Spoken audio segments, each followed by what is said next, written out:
নুরিসা রান্নাঘরে সবাইকে স্বাগতম জানালাম। আজকে আমার ভিডিও হলো নারকেল চিড়ার গুঁড়া। নারকেল চিড়ার গুঁড়াটা কীভাবে বানালাম আপনারা আমার ফুল ভিডিওটা দেখতে থাকুন। খুবই স্বাদের একটা ভিডিও বানাইলাম। এই যে নারকেল চিড়ার গুঁড়াটা আছে, আর এই যে একটা বাড়ির মধ্যে আমি করতেছি, কিছু ভাজ করতেছি। আর এই যে কিছু বাদাম ধরেছিলাম, বাদামটা উঠে দিয়ে দিলাম। নারিকল চিড়া দিয়া গুঁড়া বানাইবার লাগিয়া আমি কি কি উপকরণ লইছি আজকে আপনারা দেখা দিতেছি। আর এই উপকরণগুলো আপনারা দেখে লন। দেখুন এনো চিড়া দিয়ে আমি একটু হালকাকে বাজিয়ে লইছি। যে দেখুন একেবারে বেশি লাল করে ভাজি না, যে সুন্দর করে সাফ করে লইছি। আর এনো সিদ্ধ চাল আমি এই যে একটু বাজিয়ে লইছি, অল্প কিছু চাল লইছি, প্রায় 200 গ্রাম মতন, এতে বেশি লইছি না। আর এনে লইছি মুড়িটা খুব একদম নতুন মশমশা মুড়িটা হলো একটু লইছি। আর এনে লইছি আর কি কি লইছি এটা দেখে দেখা দিতেছি আপনারা। এই যে লইছি একটা নারকেলটা সুন্দরভাবে গুঁড়া লইছি। আর এনে লইছি বাদাম, অল্প বাদাম ভাজিয়ে লইছি। আর এনে লইছি চিনি, আপনারা চিনির বদলে গুড় চিনিও দিবার পাই। আর এনে একটা মিক্সার জার লইছি, মিক্সার জারের মধ্যে গুঁড়া করবা। আর এনে লইছি এই যে এই গ্লাস দিয়ে বেশি আধা গ্লাস পানি আছে, এটা নারকেলের পানি। এই নারকেলের পানিটা গুঁড়ার মধ্যে দেয়। পরে এই যে মিক্সার জারটা লইলাম, মিক্সার জারের মধ্যে কুলার প্রথম এই যে চাউল দিয়ে দিতেছি।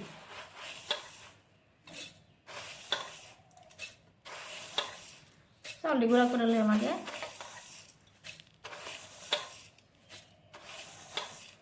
চাউলের লাগে কিছু মরিও যাইতেছে, অসুবিধা না, ব্যক্তি তো গুঁড়াই বানাইলাম। আর চাউলের লগে চিনিটা গুঁড়া করে দিতেছি, একবারে দিলাম।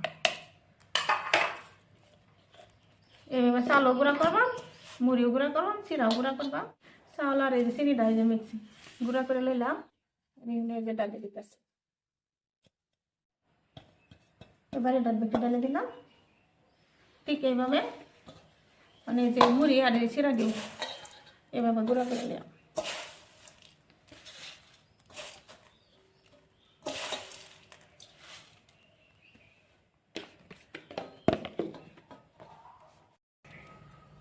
চিরা দিয়ে গুঁড়া করে নিলাম। ওখানে গামলাটার মধ্যে বেকটি মিক্স করাম, যেহেতু এই বাড়িটা শুরু হয়েছে, এটার মধ্যে মিক্স করা অসুবিধা হইব। এনে ওই নারকেলটা দিয়ে দিলাম। এনে একটা নারকেলটা একটু বড় হয়ে আছে, নারকেলটা ব্যাগটা দিয়ে দিচ্ছি। যেহেতু নারকেল চিরার গুঁড়া, তো নারকেলটা একটু বেশাই দিন লাগে। আর এনে দিয়ে দিলাম কিছু বাদাম, আর একটু বাদাম উঠে দেবো, এটা রাখে দিচ্ছি। আমি বেগটি একবারে মিক্স করে দিতেছি, সুন্দরভাবে মিশিয়ে দিতেছি। বা আর নিমক দিতাম না, নিমক আগে চালের মধ্যে দেওয়া, চালি বাজিয়ে নিয়েছিলাম। এই যে নারকেলের পানি অল্প অল্প করে দেয়। আর এবার কিন্তু নারকেল চিরা গুঁড়া বানাইলে খাওয়া খুব স্বাদ হয়। যেমন এটা ঠান্ডা দিনের খাওয়া নিয়েছে এটা। এবার ঠান্ডা কিন্তু বানাইছিলাম না নারকেল চিরা গুঁড়া, আমাকে ঠান্ডা যাইতে আছে গা, কিছু বানায় খাই। আর অল্প পানি দেয়া, ব্যাগটা লাগতো না, ব্যাগটা পানি দিতাম না।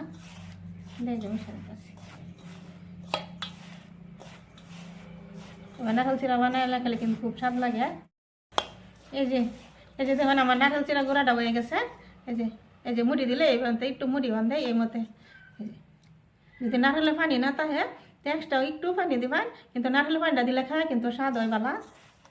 আমার গুঁড়াটা এটি একদম জটফট ভিডিও একটা বানালাম, একদম কম টাইমের মধ্যে, কিন্তু খায়া কিন্তু ভালো লাগে, ভালো একটা নাস্তা হয়। আমি এই নারকেল চিরার গুঁড়াটা কীভাবে বানালাম আপনারা আমার ফুল ভিডিওটা দেখবেন। আর আমার চ্যানেলটা একটা লাইকও করে দিবেন, আর আমার চ্যানেলটা একটা বেশি বেশি শেয়ারও করবেন, আর একটা সাবস্ক্রাইবও করবেন। আজকাল লাগে আমার ভিডিও এখানেই, আশা আছে কাল আর একটা নতুন ভিডিও লই আইম। ধন্যবাদ।